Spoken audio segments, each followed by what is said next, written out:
Get ready for another microdose. And hey, if this information is jiving with you, then check out the full episode. The link is in the show notes.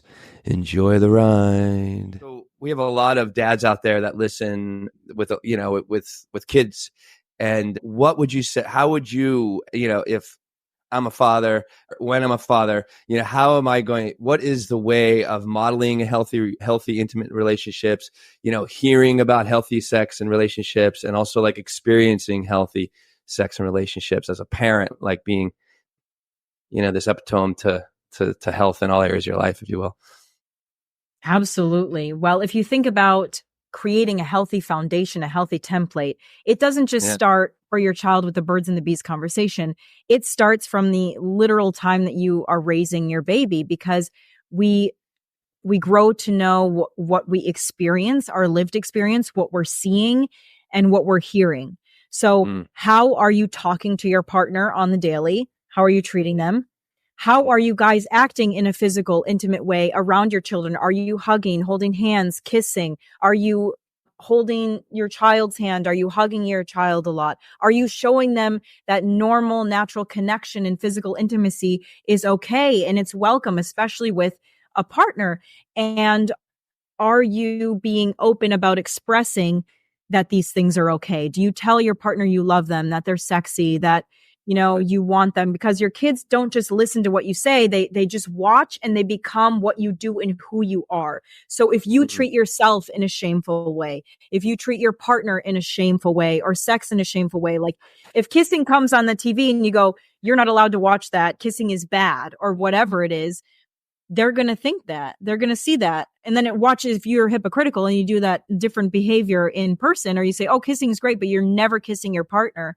You're sending mixed messages. They're going to get confused. So decide what kind of relationship you want your children to witness and be in. And that's what you should be kind of acting on daily. And this is why we always say, we as in me and other people who have this opinion, that relationship with the spouse is the most important one you have, because that is what your child is growing up to witness, and they're going to choose subconsciously for themselves.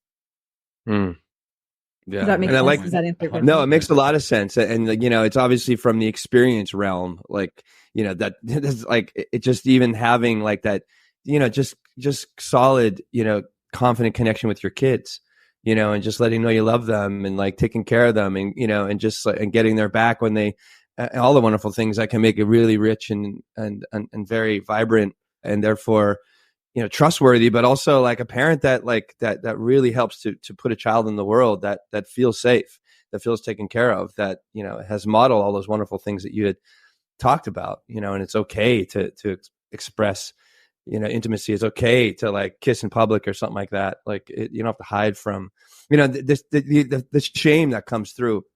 And I grew up in a Catholic family, and there's definitely a lot of shame that's wrapped around in sex. I remember the first time, I must have been like 14, 15 years old. I think I told this story on the show before. And, it gets like, hey, my parents, like, my dad doesn't know any better. Like we're all a product of our generation. We're all a product of our upbringing. We're a product of the things that are involved in our upbringing, our parents, our church, our communities and stuff. And I remember I had a woman coming over to my house. Like, I was like 14, I think 15. And my parents were leaving for the evening, and I asked them like way too many times what time they're coming home, so they definitely knew something was going on, right? So like, I know, I definitely, I mean, I asked them like fucking 6 times, and I was like, but I learned from that experience, right? So they leave within minutes. Nicole comes in, or sorry, okay, the last name doesn't matter, right? So damn, Nicole, if you're out there, there's no last name. Talking about you. So Nicole comes in, right? And like, I'm really shy, and like, this is like an opportunity to like, get intimate in some ways, wasn't thinking we're going to have sex, but at least like kiss, do this. And before I can really, make, get out of my shy way and kind of, have some sort of intimacy with this woman, my parents come home.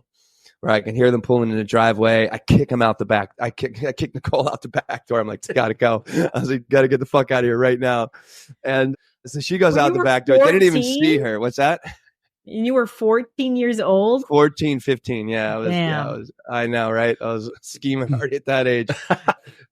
So this is that 6 foot tall. Remember that stereotype I brought up? This is the start. This is the start of the era.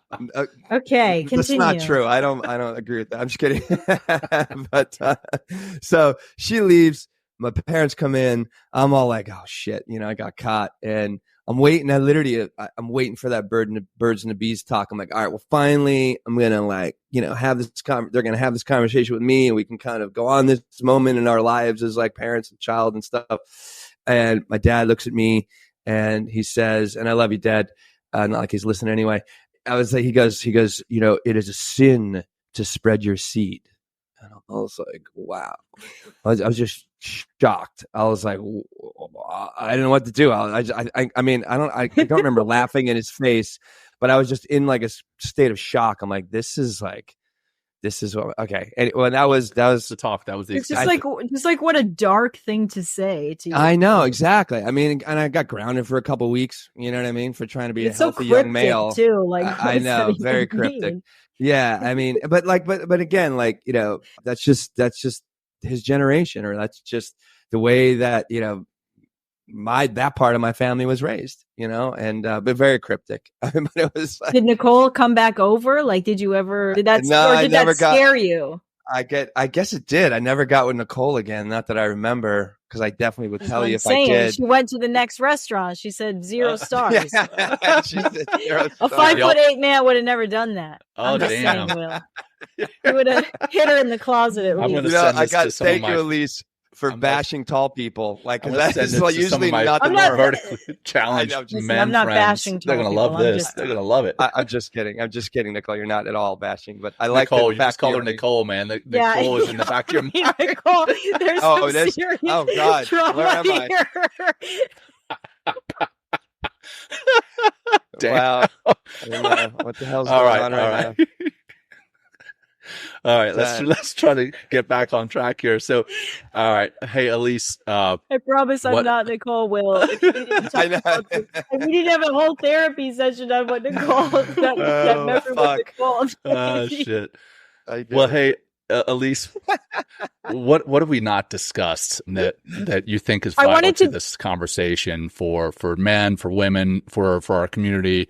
Hell, for the two of us right here, what have we not discussed that's tied to this? Well, let's just discuss this one last kind of important thing that I think nobody talks about, which is you talked about how we raise children to be okay with intimacy. So there's a next level, which is like teaching them how to, like, what consent is by not forcing them to hug everybody, by not telling them that they have to like accept kisses and whatever from aunts and uncles, and not forcing, like, because I see parents sometimes like, do you want a donut? Oh, give me a little kiss right here. Like trading, like we start that from young age. And I didn't think that was weird until I saw a video of it where this guy was giving his daughter a donut. He's like, you can't have a bite until you give me a kiss right here. And it was such a weird thing to watch. Everybody was like, oh, sweet moment with a dad and a daughter. But just from my perspective, I was like, oh, that's kind of weird, because he's teaching her that in order to get something, a reward, she must, it's transactional, it's sexual. But the thing I really think we should talk about is it being okay for men to also be able to have their consent, because men do not feel like they can say no. Mm-hmm. They do not feel like, like women can point out at any moment in time when they're being sexualized. If they get catcalled, people stick up for them or whatever. There's a huge movement, but women definitely sexualize men, and it is not talked about or said about. And a lot of men have been abused in that way, especially as children, and they do not talk about it. They have not talked about it. And there's a lot of shame. And there's actually a real pattern with men who have been, abused, sexually assaulted as children, and their addiction to porn, their addiction to sexual relationships, because that is their Thanks for joining us on this journey. Small doses lead to big changes. If you're vibing with this snippet, then take a listen to the full episode by clicking the link in the show notes.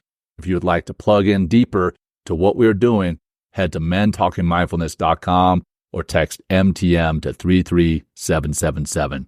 Until next time, peace.